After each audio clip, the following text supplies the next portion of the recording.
Hey guys, this is OddOneGaming. This is going to be another Raid Shadow Legends video. We are back on the free-to-play today, and I'm gonna show you something that has definitely been one of the most painful experiences in my Raid, history, I suppose, and ever since I started playing Raid. And that's beating one of the hardest faction wars, because, well, it's all about the champions. If you do not have the right champions, this one definitely seems to be one of the hardest faction out there, and that is the Undead Horde. Well, the reason why this one is so difficult, especially stage 21, because the other ones, you know what, it was pretty okay. I had good enough champions, I could beat them, as you can see from the times over there. Everything was pretty good, but stage 21 is so bad and it's so RNG that unless you have the 2-3 perfect champions in there, it's mind-blowing. The reason for that is, and let's just watch the video, is because of the waves and the boss itself. So funny enough, I had tried different variations. I tried to use Dark Elhain. I tried to use, some other stuff in there. It just didn't work. Even though Dark Elhain was 6-star, put it in a stance, I tried some funky stuff, it still did not work.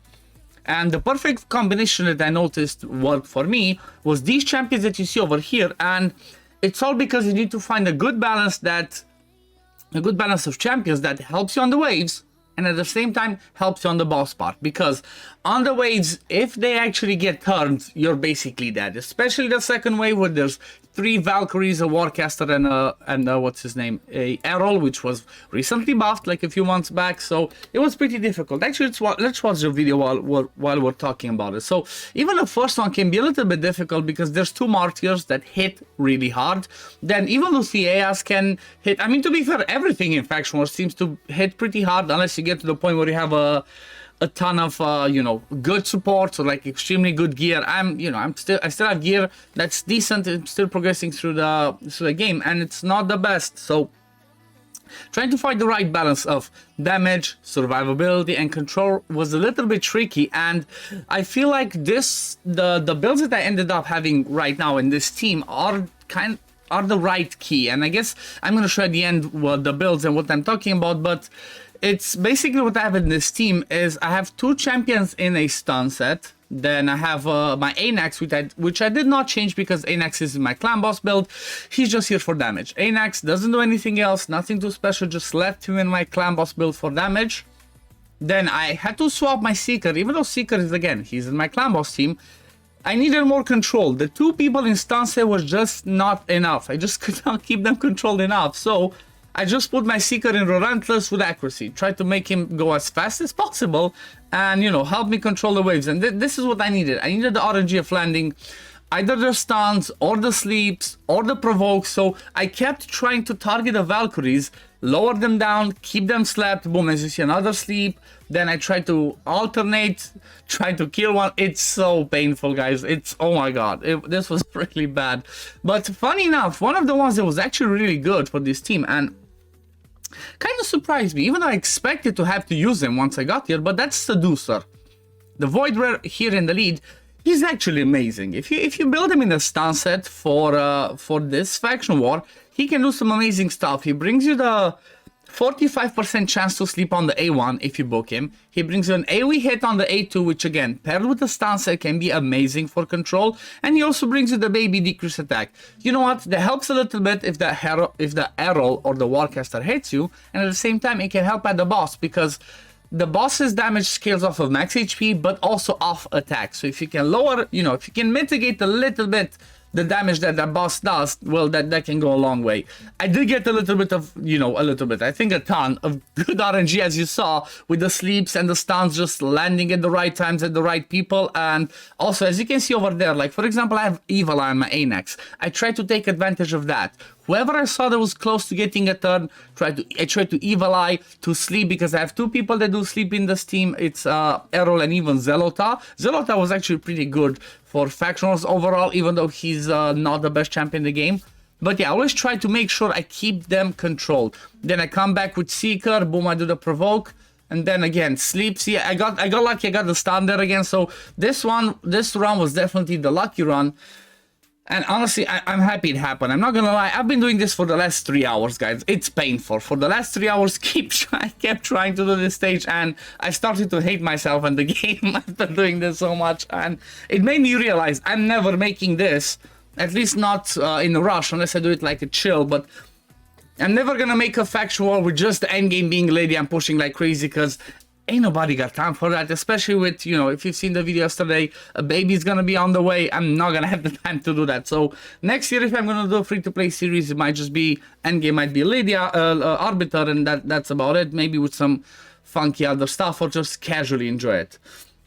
But yeah, over here, when I go to the boss, the tricky thing is this is the boss that he hits based on your max HP. So usually he does half HP or more damage. Then with this one, he cleanses himself. He puts AoE stun on everybody on your team except for one person. And on the exception one, he puts True Fear. But by having Seducer that brings block debuffs for 2 turns, which is massive for a rare, we basically block that, okay? So boss does the cleanse, he tries to debuffs, nothing happens, then he attacks a target. Look at that. Look at that damage. We even had the shield, and he did a ton of damage.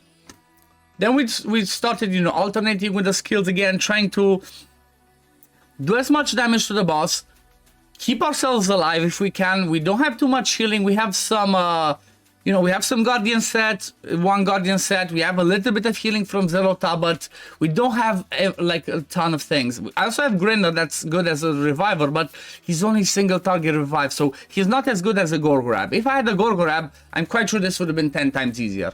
Without the Gore Grab is tricky because I had to make sure that I had, you know, the revive ready just before I kill the boss, and make sure that there's only one person dead. Like in this case, it was the Seeker. It was lucky that I got the revive, I got the shield with the healing from Zelota. Then we could rotate back to our skills, did the poisons. Over here, you're gonna see he hits, and boom, look at that hit. Even through the shield, he got us under half health. So the lucky thing over here is, like, I mean, to be fair, lucky, even if you got True Fear, didn't matter, just had to A1 with him. Or like A2, okay, True Fear, and then stuns, and then we came back to the Seeker. So this is the tricky thing. If he crits now, so if the boss crit any of my champions now, they would have been dead. And if I don't come back to the revive, that's it, game over. This is so painful. Like, this boss is definitely one of the most annoying ones to deal with. I think he even gets another turn and tries to hit someone over here. Yeah, so if he crit now, it would have been game over. Because if he crit, I think he might have died, or he might have survived a little bit, because that you see over here, out of protection, Guardian set on Grinner. That, I think that was the key that made me, you know, actually beat this. That plus a little bit of good RNG. But yeah, it looked like, wow, it's fast, it's easy. It was painful, guys. 3 hours, trust me, of constantly doing this. So let's have a look at the build that I have on the people. So as I mentioned, Anax is just straight up, he's in clan boss build. 177, good damage, accuracy to land his debuffs, and then he has full masteries. Then Seeker again, almost full masteries, because he's in my clan boss team as well. He's also booked, and like I said, I put him in a relentless. I wanted him to rotate through his skills and be fast and do some damage and have accuracy and a little bit of everything, so that he can come back to this A1. This A1 is actually amazing. 50% chance to land a provoke, and from what I noticed, it is on each hit. So it's not just once, I think it's on each hit. So it attacks one enemy once and then a second time. The reason I'm saying that is because I've been doing it for 3 hours. I saw that at one of the hits it rolled to resist, and then on the second hit he provoked. So there's no other debuff that he could have landed, no eagle eye. So this one's definitely on each hit, which makes him, you know what? He can be amazing for Hydra because of that reason, and I'm actually using him in my normal Hydra team on this account. But yeah, that's the Seeker build. Then Grinner, like I said, I had Grinner in Regen plus Immortal, but last thing that I changed before I recorded this and actually managed to beat it was put him in the Guardian set. The thing that this Guardian set does is it helps you mitigate some of the damage that the boss does. I mean, even the waves, but the boss specifically, which allows you to, you know, maybe be able to take 2 hits from the boss, because otherwise, you know, most of the time you take 2 hits, that's it, you're dead. Or if you get a crit, you get 1 hit, then you're dead. By having Guardian on 1 people or several people in your team, it helps you mitigate a little bit of that damage. If you also had somehow like an allied protection, I'm not sure if this faction has one apart from Necret. If you had an allied protection champ, that would be huge as well. But yeah, Grinner, the only reviver I hadn't booked, I needed this one booked, honestly. The only one that I needed was the A3, so I could come back to his revive faster. The A2 can be interesting for Valks, but it's too low of a chance. He's wrong affinity against the Valks, so that's, yeah, not the best. And this one's also annoying for him. He has a chance of placing increased attack, and against Valks, they can screw it up because they gain turn meter. But yeah, overall, Grinner worked out just fine. No masteries, just level 50. Then Zelota, I had him in the stun set and Immortal, so he can heal himself a little bit up as fast as I could with some accuracy and then survivability.